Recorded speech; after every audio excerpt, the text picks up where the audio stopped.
ये एक track component है।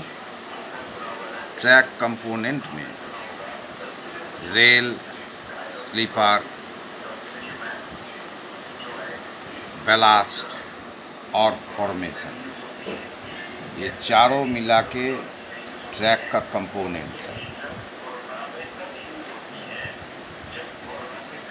एक single line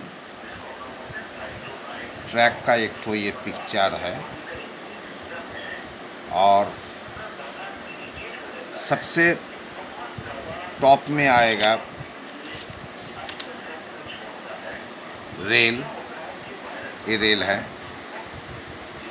rail 60 kg, 52 kg, 90 R और सो ऑन। ये रेल का मेन काम है कि ट्रैक का ऊपर में जो लोड आएगा, दैट मीन्स डायनामिक लोड, वो रेजिस्ट करेगा, उसको प्रतिहत करेगा, बर्दाश्त करेगा, और रेल ये डायनामिक लोड स्लीपर को ट्रांसफर करेगा। तो रेल मजबूत होनी चाहिए, रेल में इलास्टिसिटी, लचकपन होना चाहिए, रेल हार्ड, ड्यूरेबल और मोर स्ट्रेंथ होना चाहिए। नेक्स्ट आएगा स्लीपर। स्लीपर भी रेल को होल्ड करके रखता है, करेक्ट अलाइनमेंट में रखता है, और रेल द्वारा जो डायनामिक लोड उस पर ट्रांसफ़र हुआ, वो उसको बर्दाश्त कर लेता है। स्लीपर, अभी मॉडर्न स्लीपर में पीएससी है। पीएससी में रबर पैड है, लाइनर है, ईआरसी है, ऑलर, इलास्टिक फस्टनिंग्स, फिटिंग्स। तो ये जो ग्रूव्ड रबर पैड है, ये डायनामिक लोड का जो वर्टिकल थ्रस्ट है, उसका शॉक्स और वाइब्रेशन को एब्जॉर्ब कर लेगा, और उस लोड को कुछ हद तक थ्रस्ट को घटा के लास्ट में वो स्लीपर वाइडर एरिया जो बैलास्ट है उसमें ट्रांसफर कर देगा। बैलास्ट भी इलास्टिक मटेरियल है। बैलास्ट में भी इलास्टिसिटी और रेजिलेंस है, और वो कुछ हद तक वो एब्जॉर्ब करके शॉक्स को फिर लास्ट में फॉर्मेशन पे छोड़ दिया। ये फॉर्मेशन सारी लोड को बर्दाश्त करेगा। इसमें लोड आता है गाड़ी का सेल्फ वेट, पैसेंजर समेत, उसके बाद डायनामिक लोड, दोनों मिला के गाड़ी वाला, रेल का वजन प्लस स्लीपर फिटिंग्स का वजन, फिर बैलास्ट का वजन, ये टोटल जो लोड होता है due to gravitational force, total load formation पे आएगा। तो फॉर्मेशन बहुत ड्यूरेबल होना चाहिए, हार्ड होना चाहिए। फॉर्मेशन का बियरिंग कैपेसिटी अच्छा होना चाहिए। बिल्डिंग में, घर में जो भीत का काम है, रेलवे में फॉर्मेशन का वही काम है, सेम काम फॉर्मेशन का। बाद में हम विस्तारित समझाएंगे। ये वीडियो में सिर्फ दिखलाते हैं। ये देखो पीआरसी वाला जो तुम्हारा लेंथ है, ये ट्रैक सेंटर है, this is track centre. PRC वाला लेंथ 2750 होता है, और जो बैलास्ट है स्ट्रेट ट्रैक में एलडब्ल्यूआर में 350 mm तक होगा। पीआरसी का माथा से ये जो तुम चूड़ा देख रहे हो बैलास्ट का पिक, शीर्ष चूड़ा, ये 350 mm होगा। दिस यही कर्व आउटर में 150 mm ज़्यादा होता है, यहाँ 500 हो गया कर्व का आउटर साइड में। और ये बेलास्ट का स्लोप है। और ये वाला जो पोर्शन है, दिस पोर्शन, ये जो पोर्शन है, ये पोर्शन है सेस, CESS। गाड़ी आने से हम लोग सेस में खड़े हो जाते हैं, ठीक है। और सेस में थोड़ा ढाल रहता है, 900 कम से कम होनी चाहिए ताकि हम लोग आराम से उसको गाड़ी को पार कर सकें।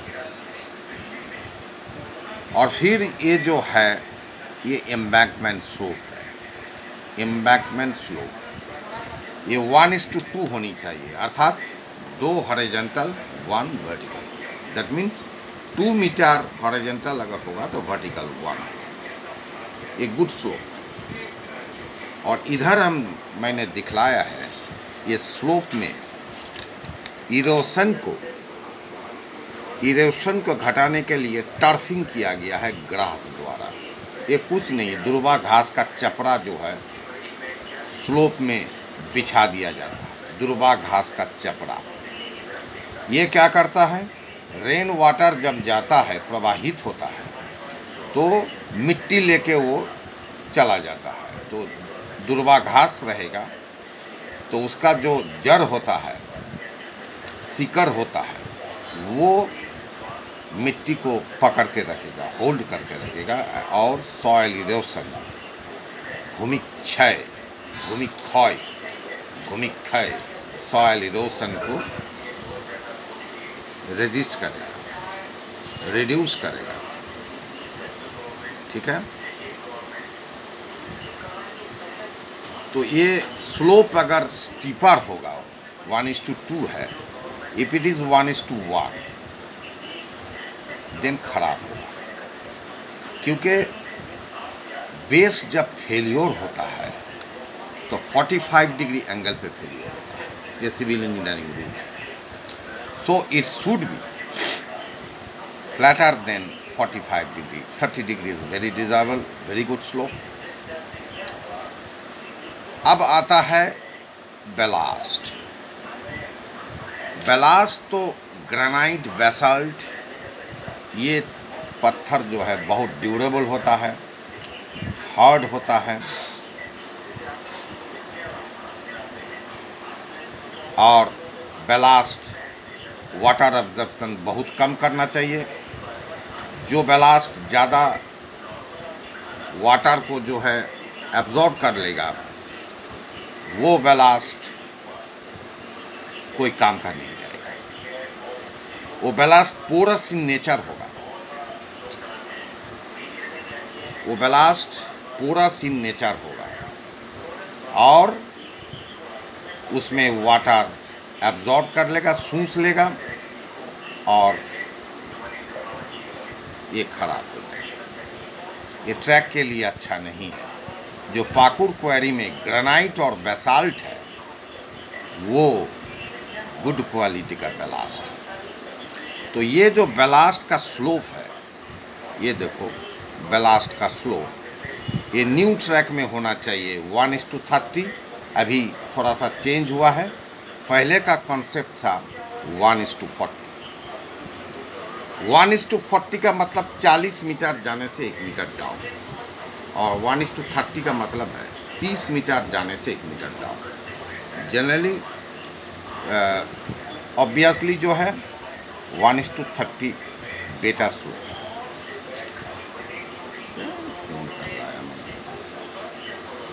तो यही है। और ये जो फॉर्मेशन है, फॉर्मेशन को स्थायी देने के लिए, स्टेबल करने के लिए, उसका कैपेसिटी बढ़ाने के लिए साफ बेलास्ट स्टोन डास्ट 1000 mm, ये देखो ये दिया गया है। ये देने से फॉर्मेशन मजबूत होगा। अभी जो नया लाइन बन रहा है 100% इसमें 1000 mm स्टोन डास्ट देके बनाया गया है। तो फॉर्मेशन स्ट्रेंथ देने के लिए साफ बैलास्ट यानी ब्लैंकेट BLANKET 1000 mm का दिया जाता है। फॉर्मेशन में स्लोप इसलिए दिया जाता है ताकि पानी ट्रैक के अंदर आ जाने के बाद पानी आराम से वो बह जाए, बाहर पानी में ना जम सके। यही उसका फंडा है। स्लोप पानी जहां भी जमेगा उसको बर्बाद कर देगा। तो यही एम्बैंकमेंट है, एम्बैंकमेंट का स्लोप है। और ये जो दिखाई दे रहा है दिस ये ग्राउंड लेवल है, ओरिजिनल ग्राउंड है। इसका ऊपर में मिट्टी डाल के 500 मिट्टी डालते हैं, 550 सेंटीमीटर। उसके बाद फिर रोलर चलाते हैं, उसके बाद फिर 500 डालते हैं, फिर उसके बाद रोलर चलाते हैं। इस तरह से उसके बाद थोड़ा सा पानी मिला देते हैं।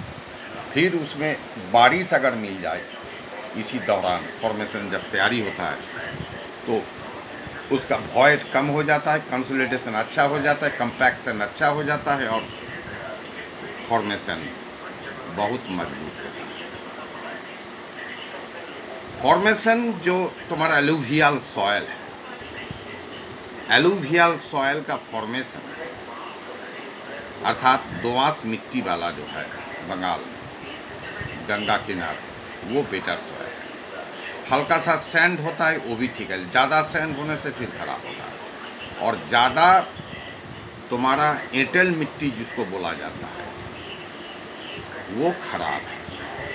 एंटेल मिट्टी खराब है। एंटेल मिट्टी में क्या होगा कि पानी जब जम जाएगा तो लचकपन आ जाएगा उसमें पानी में, और वो ज़्यादा दलदलिया जैसे हो जाएगा, कीचड़ आ जाएगा उसमें और उसमें ब्लास्ट अंदर हो जाएगा, वो खराब है। जो black cotton soil western India में है वो कॉटन के लिए बहुत बढ़िया मिट्टी है, लेकिन लाइन के लिए बहुत घटिया मिट्टी है। तो यही मेन है ट्रैक का कंपोनेंट। इसी बारे में आज चर्चा होगा। और फॉर्मेशन टॉप जो होता है वो दिस है, ये यहाँ से यहाँ तक फॉर्मेशन टॉप, ये वाला टॉप, ठीक है। इसको जानकारी रखो। उसके बाद आज इसी बारे में चर्चा होगा और वीडियो अभी ख़त्म करते हैं।